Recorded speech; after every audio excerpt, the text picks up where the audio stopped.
Amis téléspectateurs, le voyage continue. Nous sommes sur Quisqueya, l'île mystérieuse. Nous allons parler du jazz. Encore le jazz. Saison numéro 1, volume 1, Légende de jazz avec Ramsey Lewis, numéro 09001, DVD DJI, coffret de 2 CD, avec The Golden Horns, Clark Terry, Roy Hargrove, Chris Botti, les chanteurs de jazz Al Jarreau et Kurt Elling, le contemporary jazz George Duke, Lee Ritenour, Marcus Miller, les altos Phil Woods, David Sanborn. Légende de jazz avec Ramsey Lewis, saison 1, volume 1. Nous continuons avec Al Jarreau, l'une des voix les plus intéressantes du jazz américain. Al Jarreau est accompagné du nom moins célèbre George Benson. George Benson et Al Jarreau, Giving It Up. Giving It Up. CD numéro 21162. Al Jarreau, Love Songs. Al Jarreau, Love Songs. CD numéro R2401532. CD numéro R2401532. Love Song. Et dans ce CD, vous avez Let It Rain avec George Benson. Et featuring Patti Austin. C'est un merveilleux CD. Et le meilleur de tous, Al Jarreau, The Very Best of an Excellent Adventure. The Very Best of an Excellent Adventure. Warner Brothers, numéro R2 521 468. R2 521 468. The Very Best of an Excellent Adventure. Al Jarreau. Ce soir, je reçois le docteur Jacques Ravix, docteur en médecine, prix du meilleur livre écrit en langue française, chercheur à la fois scientifique et victime du phénomène d'empoisonnement par la tétrodotoxine, poison violent 100 fois plus puissant que le cyanure, que l'on trouve dans le foufou, poisson sans écailles. Le docteur Jacques Ravix est un poète. On trouve sa poésie dans le cahier numéro 8, Raleigh du chasseur abstrait. Cahier numéro 8, Raleigh du chasseur abstrait.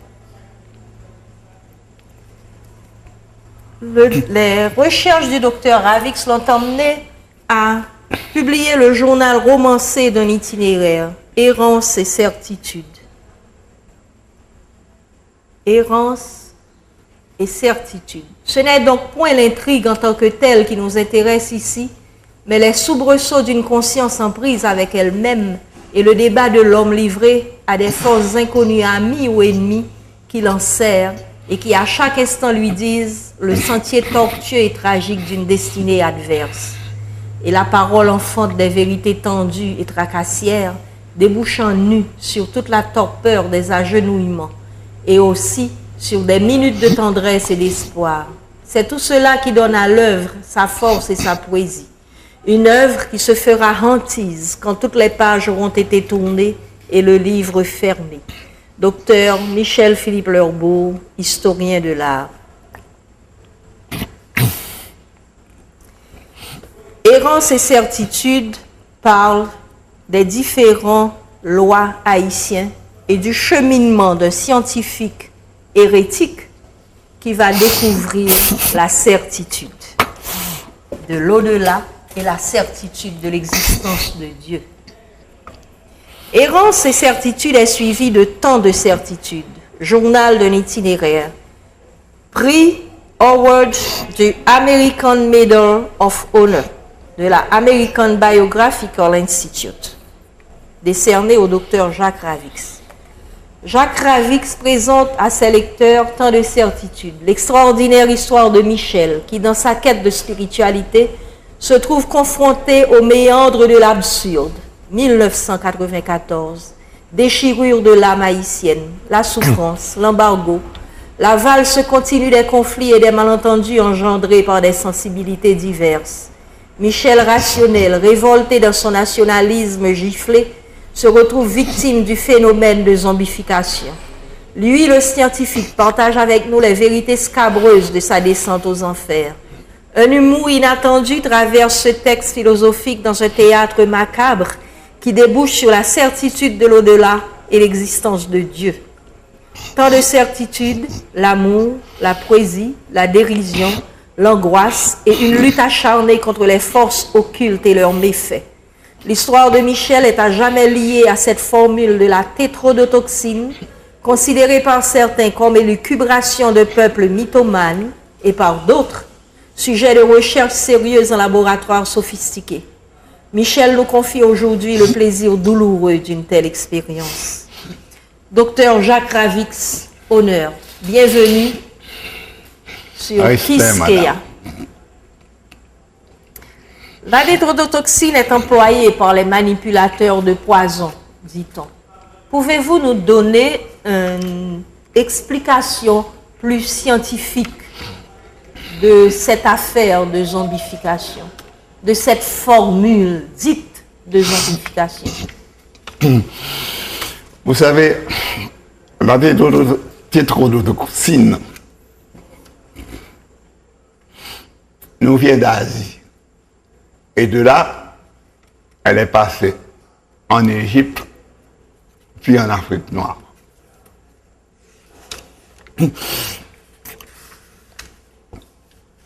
Elle est contenue dans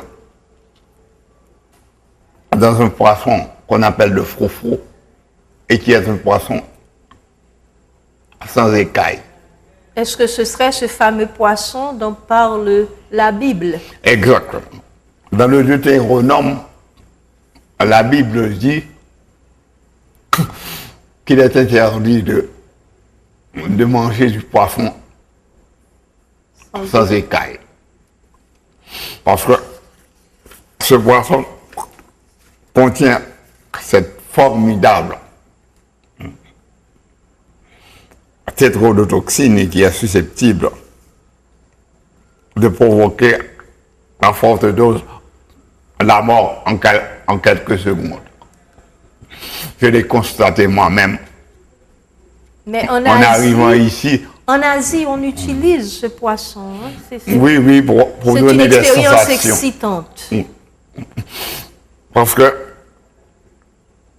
ce poison a un effet euphorisant, qui est d'ailleurs utilisé dans la zombification. Et là, dans votre livre, vous dites qu'on vous a inoculé ce poison. Vous avez été victime de cette tétrodotoxine. J'ai été victime de cette tétrodotoxine, mais d'une manière un peu particulière, parce que c'est un poison qui se transmet par les pores. Vous appuyez le bras sur un meuble. Sur un meuble, et si la poudre obtenue est sur le meuble, ça vous rentre dans le corps et ça vous empoisonne vigoureusement. Et quelles sont les sensations que l'on éprouve au départ? Au départ, une sensation d'euphorie. Si bien on meurt heureux. On ne meurt pas heureux. Ça commence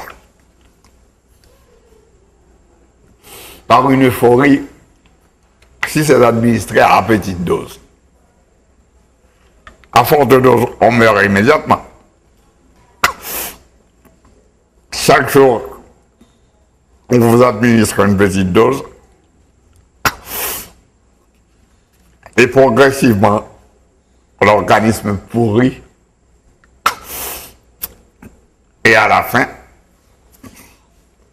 le sujet tombe dans une sorte de coma et puis il a un arrêt respiratoire, un arrêt cardiaque, on le prend pour mort et on l'enterre. Et ce qui arrive, c'est que quelques heures après, le tueur arrive, le frictionne d'un produit et à l'aide, je pense, de quelques esprits malsains, réussit à réveiller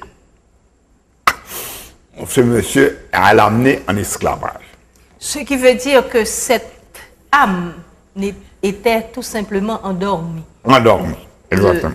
Il lui fallait très peu d'oxygène pour rester en vie.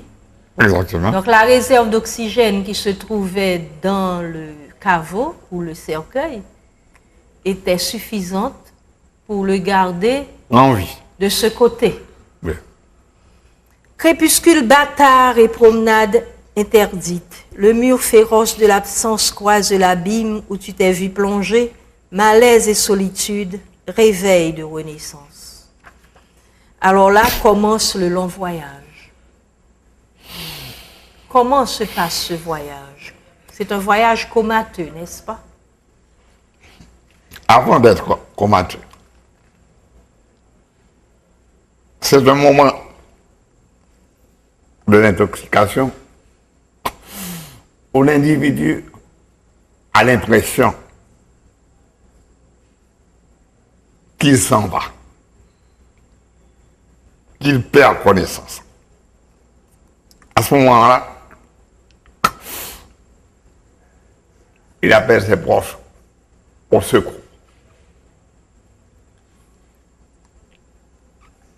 Dans mon cas, mes proches, dont vous-même et mon frère, sont arrivés. Ils m'ont emmené chez quelqu'un qui est mort malheureusement aujourd'hui. C'est M. Clavier. Et à qui on rend hommage? Et à qui on rend hommage. Raymond Clavier. Raymond Clavier. Soleil caressant, vague multicolore partant de renaissance. Soleil fuit soleil dans mes mains en corbeille. Étreinte fulgurante dans la moulure du vent et les blessures de l'espace. Me voilà humble et à genoux au seuil de connaissance. Oui, mais à partir de là, quand j'ai pu être soigné et que j'ai traversé toute cette mauvaise période,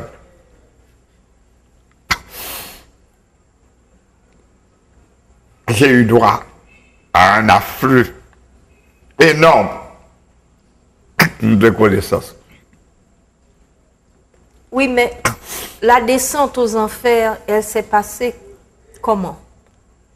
Est-ce qu'il y a eu des souffrances? Est-ce que c'était un laisser-aller, un lâcher-prise? À aucun moment, je n'ai souffert. Je suis resté 3 jours dans un coma très particulier que les scientifiques ne m'avaient pas enseigné, coma au cours duquel j'ai pu m'habiller sous sol, me baigner et rester dans cet état second durant 3 jours. Et au bout de 3 jours, je suis sorti de cet état. Tant d'orages sur nos corps enlacés, peigne épais de pluie coiffant nos regards épanouis. Dans la candeur du soir, enfance ressourcée de l'âge adulte et puis de pierre. La preuve fulgurante a effacé le doute. Sur le nuage moutonneux reflétant la lumière de ce soleil couchant, j'exulte. Je suis l'enfant que le ciel a choisi. Alors, comment le voyage a continué? Le voyage a continué. Le voyage avait longtemps commencé. Depuis la première fois, j'ai été réveillé la nuit par un être qui m'a annoncé la mort de mon père. Je me suis retourné et je l'ai vu. Il m'a dit, occupe-toi de tes affaires avec ton père parce qu'il va mourir dans un mois. Et il a traversé le mur. L'être a traversé le mur. L'être a traversé le mur et sans qu'il ait eu besoin d'emprunter la porte qui était ouverte.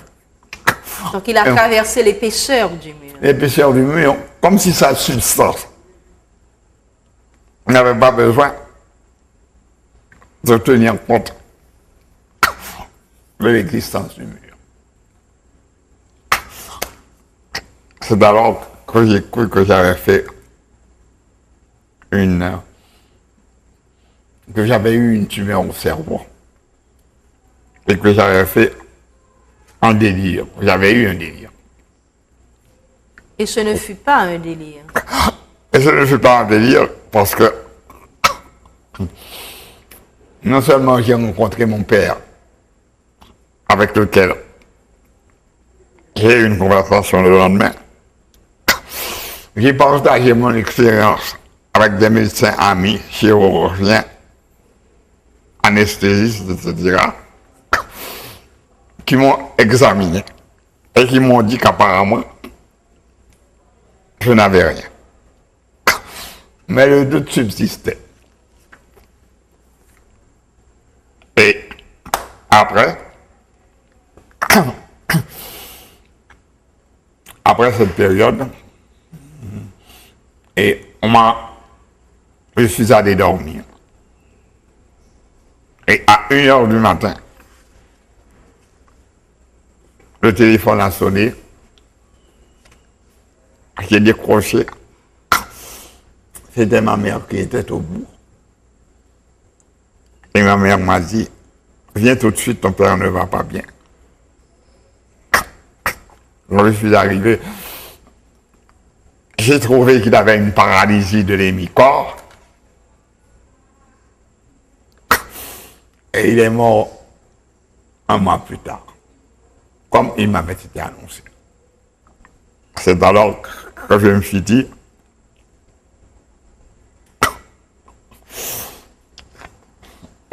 jeune homme, la réalité que tu vois et que tu as apprise scientifiquement n'est pas toute la réalité de l'univers. Et je suis rentré.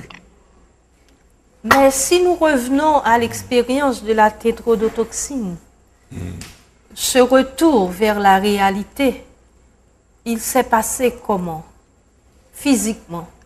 Quels ont été les dégâts causés dans l'organisme Les dégâts ont été considérables. par cet empoisonnement? Dégâts d'abord au niveau des zones cutanées qui avaient la muqueuse buccale avait entièrement pourri. Si bien qu'un jour, j'ai enlevé la totalité de la muqueuse qui sentait la charogne de mon pharynx jusqu'à mes dents pour la jeter par terre. J'ai eu des troubles au niveau des articulations qui se sont distendues de manière paradoxale, si bien qu'après avoir été soigné, de temps en temps, j'entendais un bruit, et puis les os Se remettait en remettaient place. en place. Ça faisait un bruit, ça glissait. Et au niveau de la vision, Au niveau de la vision,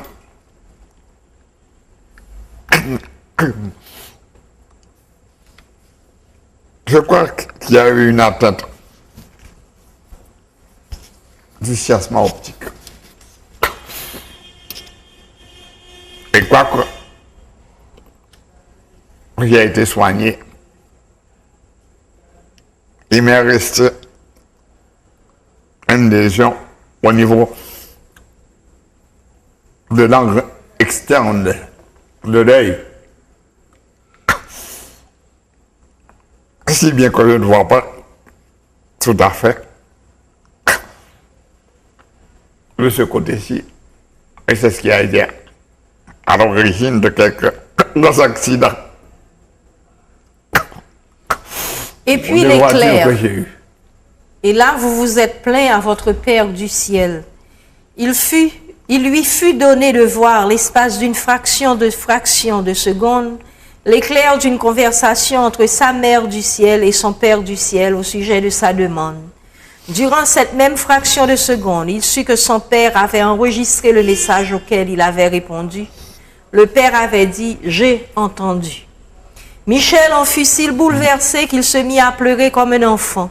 Lui si réservé, qui s'était fait dans le temps coquetterie suprême du mal, de ne jamais exprimer en public des émotions aussi apparentes. Ne l'avait-on pas vu, même à la mort de son père terrestre, rester jusqu'au bout raide, sans douleur apparente et sans verser une larme?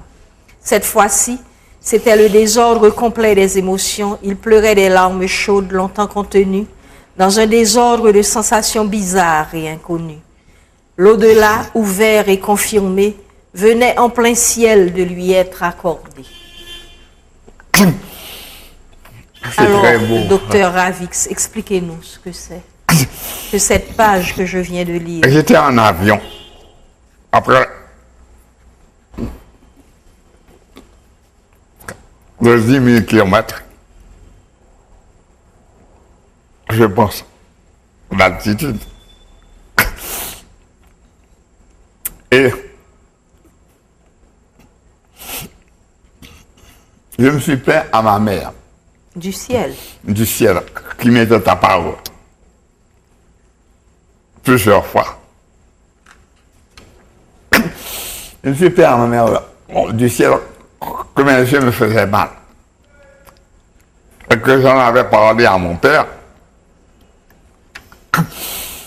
et qu'il ne s'était pas occupé de moi. Mais je n'étais pas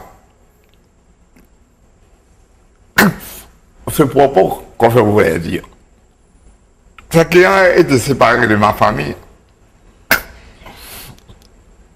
Quand j'étais allé à New York, dans l'espoir de pouvoir aller en France pour les voir. Et ça n'avait pas été possible. Mais je ne pouvais pas me plaindre de cette chose, parce que c'était une exigence du père. Alors, marronnant un peu, je me suis plaint de cette affaire-là. Et ma mère m'a fait une immense grâce de voir cette chose extraordinaire que je ne pourrais jamais décrire dans une ambiance féerique. Cette conversation entre ma mère du ciel et mon père créateur. Je vais vous dire, j'étais tellement bouleversé par cette affaire Un jour, j'ai dit au Père, après ce que tu m'as donné, je vais te donner quelque chose. Vous permettez que je raconte, madame? Je vais te donner quelque Survinrent chose. alors les soirées d'insomnie, fuite dans ce dédale à la recherche d'insaisissables et pourtant limités par la condition humaine. Vous parlez de la réconciliation de la Bible et de la science actuelle. Qu'en est-il? Je vois que vous avez préféré que je n'aborde pas d'autres questions. Moi, je vous suivrai donc. Nous sommes toujours au niveau de la maladie.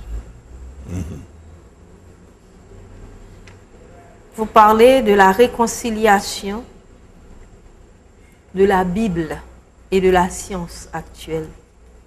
En effet, dans la Bible, on parle, après la naissance, après la matérialisation d'Adam et Ève sur terre, et après leur faute, que les fils de Dieu virent que les filles des hommes étaient belles, et ils les prirent pour femmes. Et ceci a été tourné en dérision par la plupart des chercheurs, Les scientifiques. par la plupart des scientifiques, par la plupart des gens sans intelligence. Et pourtant, qui étaient de bonne foi. D'où venaient ces hommes? Quand on parle, quand on dit les fils de Dieu virent que les filles des hommes étaient belles, et des prêts pour femmes. C'est qu'il y a eu deux catégories d'hommes. Sur la planète Terre. Sur la planète Terre, une catégorie qui a été matérialisée sur Terre et qui était venue pour améliorer ce qui avait été créé à partir du plasma originel qui avait été jeté dans l'océan par Dieu. Eh bien, ces êtres-là avaient évolué jusqu'à devenir des hommes. Ils étaient si beaux que les fils de Dieu se sont accouplés à eux, mais à un moment où ils ne devaient pas le faire. Parce que Dieu leur avait dit d'attendre d'avoir atteint un certain nombre avant de s'accoupler avec des fils des hommes. Ils étaient tellement tentés qu'ils le firent. Et ça a créé cette immense catastrophe sur la terre que nous vivons actuellement. Et là, je reviens au phénomène de zombification et d'empoisonnement. D'autres méfaits se sont produits sur le plan physique. Que s'est-il donc passé?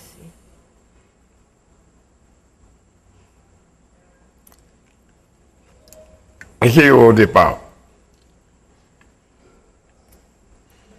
des difficultés de concentration qui ont régressé depuis. J'ai eu des spasmes au niveau du visage qui n'ont pu être atténués que par la prise de tranquillisants.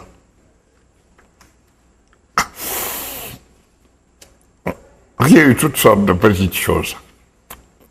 J'ai été atteint d'un diabète toxique qui dure jusqu'à présent. Et on m'a dit à ceux à qui à ceux auxquels on a beaucoup donné, il sera beaucoup demandé. Et je n'ai pas tout dit. Mère Ah, j'ai d'étreinte compris. matérielle, mère guidant mes premiers pas sur le dallage de la chambre, mère d'amour glissant sa caresse dans mes cheveux décoiffés, mère conseillère des déceptions et des épreuves, je t'étreins quand passe l'angoisse sur le velours du temps présent. Ça, c'est de la poésie. Oui, parce que Michel est aussi un poète. Parlez-nous de la poésie et de la balade sur le chemin des initiés. La balade sur le chemin des initiés, c'est ma rencontre avec des êtres d'une autre dimension. Dans ma mère qui est venue me voir.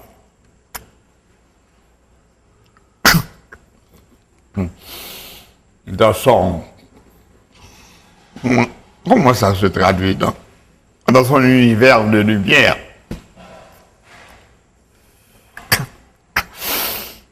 Et j'ai pu voir seulement sa tête. Et elle a pu me parler. Depuis lors, je n'ai jamais vu. Sauf sous d'autres formes. Vous parlez de quelle mère? Votre mère biologique Non, ou ma mère votre du ciel. mère du ciel? Ma mère du ciel. Ce Et fragment de quand soleil, quand elle a besoin de me parler, elle m'envoie des messages. ce fragment de soleil, Oui. Elle m'envoie des messages. Et quand je reçois ces messages, ce sont eux qui dirigent ma vie quand je suis devenu un enfant. vous n'avez plus de libre arbitre Non, et vous avez la certitude de l'au-delà. j'ai la certitude de l'au-delà. Vous avez fait le voyage. Oui. Ce fragment de soleil que je viens d'y poser bouge au rythme de ta vie. La cadence cavalière de ce pas immortel exulte de souffrance et de grande fierté, mais rapporte la coupe qui brille en son cristal.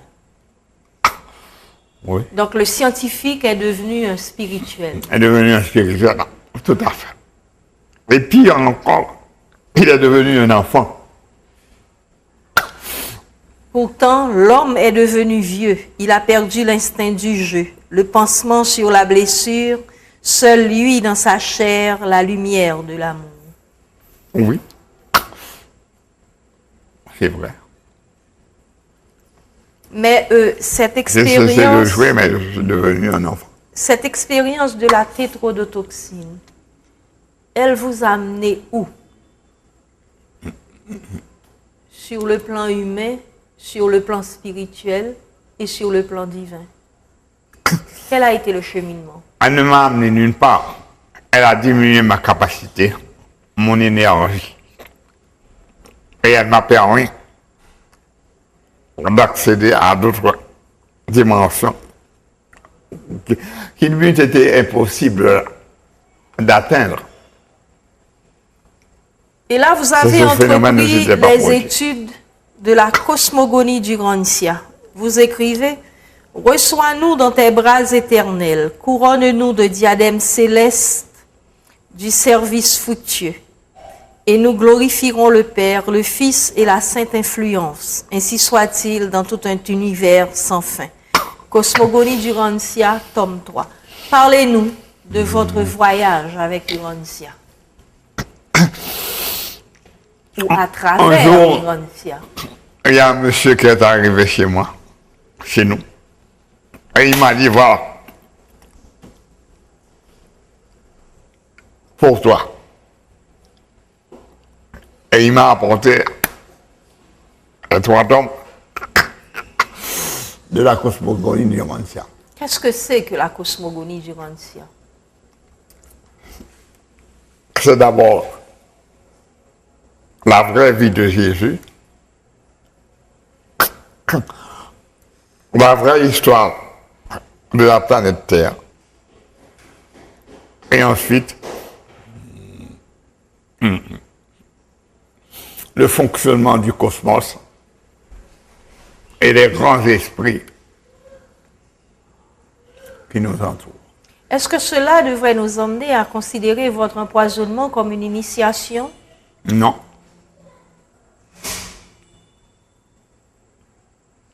Je pense que ça a été plutôt une méchanceté, mais que Dieu a retourné à mon avantage. Goutte de rosée répandue en chapelet sur la sève de l'arbre, résine de pur amour et senteur ineffable, berce de nostalgie mes espoirs infinis. Cela voudrait-il dire que l'histoire se termine bien? L'histoire se termine bien, puisque je suis là. De temps en temps, je suis malheureux. Parce qu'il a accepté d'être un enfant. Et les exigences de mon père sont terribles. Oui, mais vous avez eu des cadeaux ineffables quand Oui. vous écrivez. Il est arrivé à certains mystiques de nous parler de sons qui avaient des couleurs et de toute une perception extrasensorielle à laquelle les anges leur avaient permis d'accéder. En vérité, ces êtres sont les parures de l'univers et les enjoliveurs dans les situations les plus variées. Ce sont eux qui, après la mort, nous accompagnent et nous apprennent un comportement ferme et spiritualisé.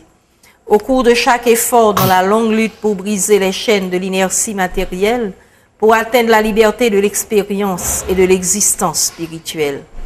Ils nous apprennent également que la droiture frappe les cordes harmonieuses de la vérité et que la mélodie vibre dans tout le cosmos allant jusqu'à reconnaître l'infini. Qu'il faut abandonner l'anxiété, les mécomptes les plus difficiles à supporter sont ceux qui n'arrivent jamais. Que la haute mission d'un art est de préfigurer par ses illusions une réalité supérieure, de cristalliser les émotions du temps en une pensée d'éternité. Cela voulait-il dire que vous avez atteint à la tolérance et au pardon? Oui, Vous avez pardonné. j'ai beaucoup pardonné. J'ai pardonné à tout le monde. Car vous avez su qui vous avait empoisonné. Oui. Et j'ai Puissent les pardonné. anges nous instruire agréablement et nous accompagner dans leur féerie jusqu'à la fin de l'âge. Oui. Vous avez fait le choix d'aimer. J'ai fait le choix d'aimer et je n'ai pas d'ennemis. J'aime tout le monde. Et j'essaie dans la mesure du possible de faire du bien autour de moi. Mais vous avez encore les séquelles de cet empoisonnement qui vous accompagne, n'est-ce pas? Oui. Et elles sont nombreuses, mais je ne me plains pas parce que je pense que je n'ai pas le droit de me plaindre compte tenu de tout ce que Dieu m'a donné. Et la grâce que Dieu vous a donnée, c'est de pouvoir pardonner. Une de ces grâces, mais la plus grande, a été de pouvoir découvrir l'au-delà. Vous C'est le plus beau écrivez, cadeau que l'on puisse faire à un homme. vous écrivez, chacun devrait individuellement et toute sa vie chercher à découvrir et à appliquer les lois de Dieu. Et ceci finirait par créer un vaste mouvement d'ensemble. Dans le cas contraire, l'on peut passer toute sa vie à travailler avec un acharnement considérable sans jamais voir le fruit de ses efforts. Oui. Cela ne signifie pas que l'on ne puisse obtenir de bons résultats dans d'autres domaines, mais les efforts pour y parvenir sont bien plus grands et les difficultés innombrables sur une piste non recommandée. Qu'entendez-vous par là?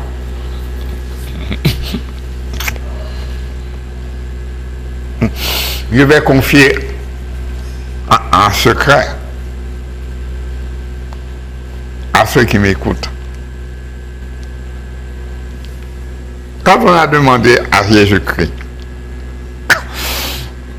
pourquoi certaines personnes travaillent toute leur vie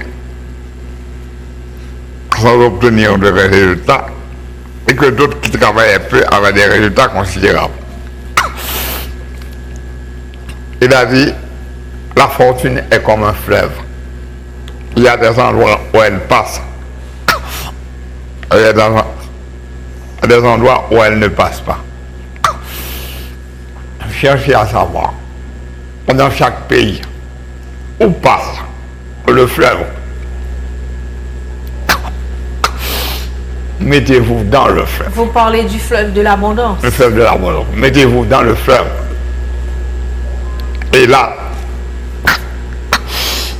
vous êtes sûr, tôt ou tard, de rencontrer la fortune.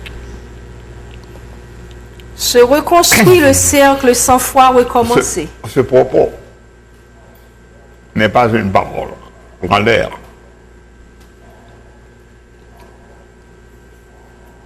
Elle est de Jésus-Christ.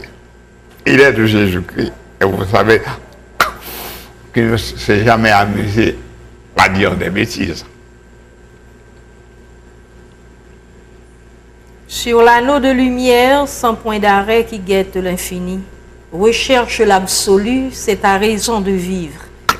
Votre raison de vivre serait-il la recherche de l'absolu? Oui. Qu'entendez-vous par absolu? L'absolu, c'est-à-dire la communication avec mon père. Quand à minuit, ou 1h du matin, je rentre en prière et que je trouve dans une longue méditation une communication avec mon père, c'est la chose la plus délicieuse que l'on puisse ressentir. Ces ondes que nous vous envoie, accompagnées de messages, sont d'une telle puissance. D'une telle intensité. J'ai dit puissance. Que si vous deviez les recevoir pendant plus de 5 ou 10 secondes, vous seriez conduit à vous désagréger. Mais celui qui a fait l'expérience de la zombification, est-ce qu'il arrête de pouvoir analyser correctement les événements du quotidien? Non, pas du tout. Donc cela n'affecte pas l'intelligence? Non, pas du tout.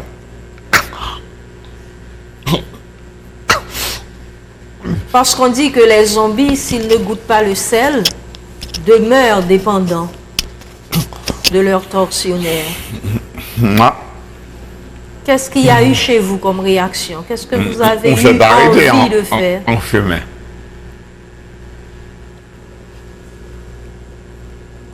Pendant Je votre n'ai pas été récupération, zombifié. qu'avez-vous fait? Ma récupération, Vous avez pris beaucoup de sel? oui, j'ai pris beaucoup de sel. Beaucoup de Il m'arrivait citron? beaucoup de citron. Vous l'aviez vu, madame. Beaucoup de sel et beaucoup de citron. Et il m'arrivait de boire des tasses entières d'un produit salé accompagné De mandarine? des petites mandarines De citrus. acides qui étaient dans la cour. Et de sel, de cuillerée, de plusieurs cuillerées de sel. Cependant, vous restez malgré tout attentif à ce qui se passe dans la réalité immédiate. Tâtez de mes doigts l'arc-en-ciel de tes seins sur le lit d'acajou. Femme cannelle conçue et jetée dans mes bras en plein midi de juillet. Musique et chant de Paul Robeson. Cadence d'un verre à 6 pieds sur la margelle de l'eau qui court dans le tourbillon de tes yeux. Ça, c'est un poème que j'ai écrit pour vous quand je vous ai rencontré. Et dans les circonstances mystérieuses que vous savez. Le Christ est un Michael, dit le maître. Michel se retourna et le maître s'assit. C'est quoi un Michael? Mais le maître ne répondit pas.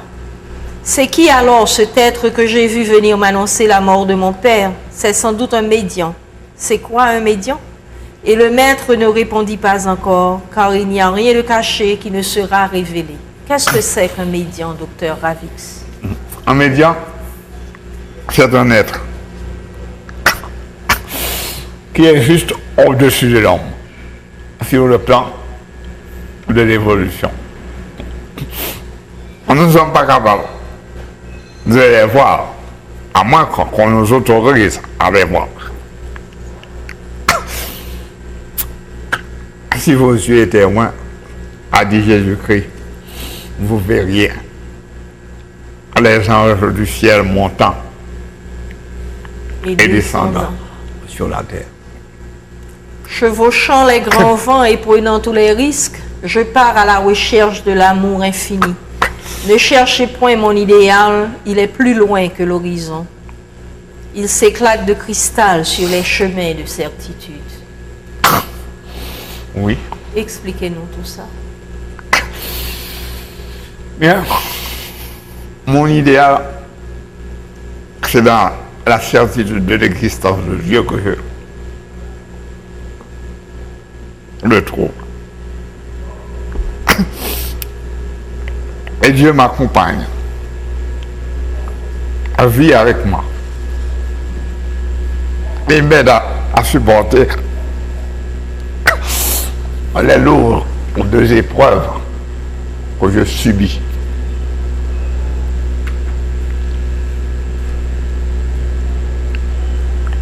Et je suis parfois heureux. Pas toujours.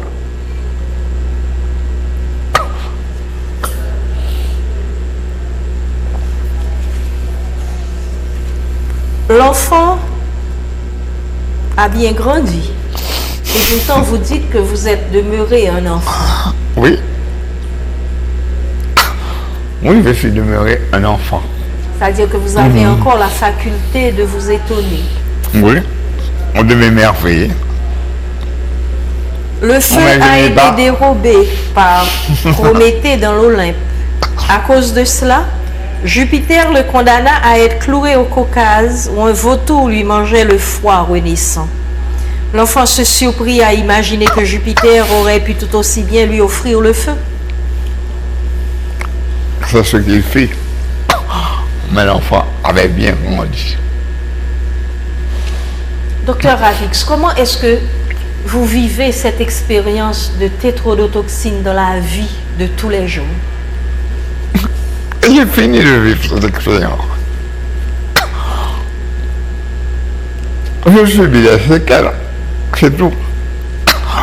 Mon pancréas à moitié brûlé.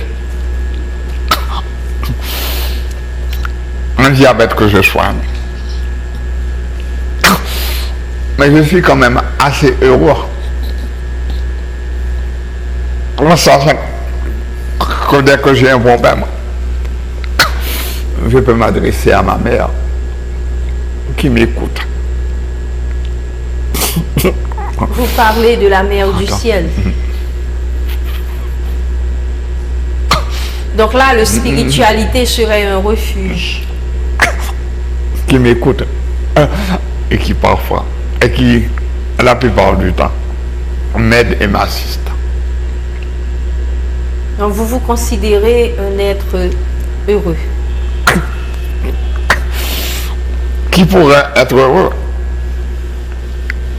s'il ne vivait pas sur la terre,